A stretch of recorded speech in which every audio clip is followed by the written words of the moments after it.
পথে আনা তো দূরের কথা।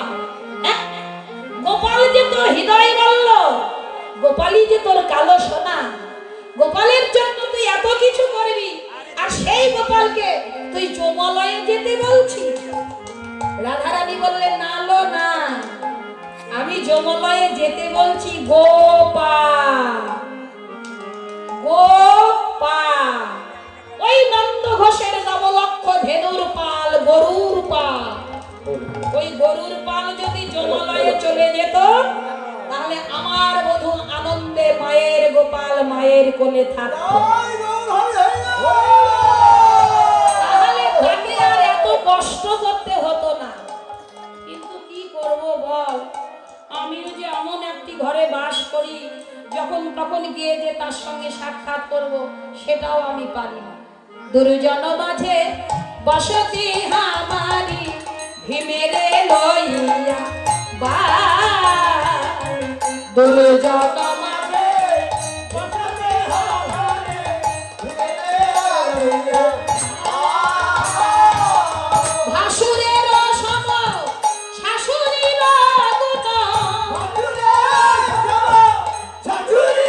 গুণ, দয়া নাহি কারো পার, দয়া নাহি কারো পার। এই আমি যে ঘরে বাস করি, আমাকে কেউ দয়া করে না, কেউ ভালোবাসে না। লোকে যেমন ভাসুরকে দেখলে সব সময় ভয়ে ভয়ে দূরে দূরে সংকোচ বোধ নিয়ে চলে, আমি না আমার ওই শাশুড়িকে দেখে, আমার ননদিনীকে দেখে আমিও সব সময় ওই রকম ভয়ে ভয়ে এই সংসারে বাস করি। দুজনের মাঝখানে আমি বাস করি, আমাকে কেউ ভালোবাসে না, কেউ তো আমার ভালোবাসে না। সখীকে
ভালোবাসি বলে, আমি আমার কৃষ্ণ ধনকে ভালোবাসি বলে, আমার শাশুড়ি, আমার ননদিনী, এরা কেউ আমাকে ভালোবাসে না।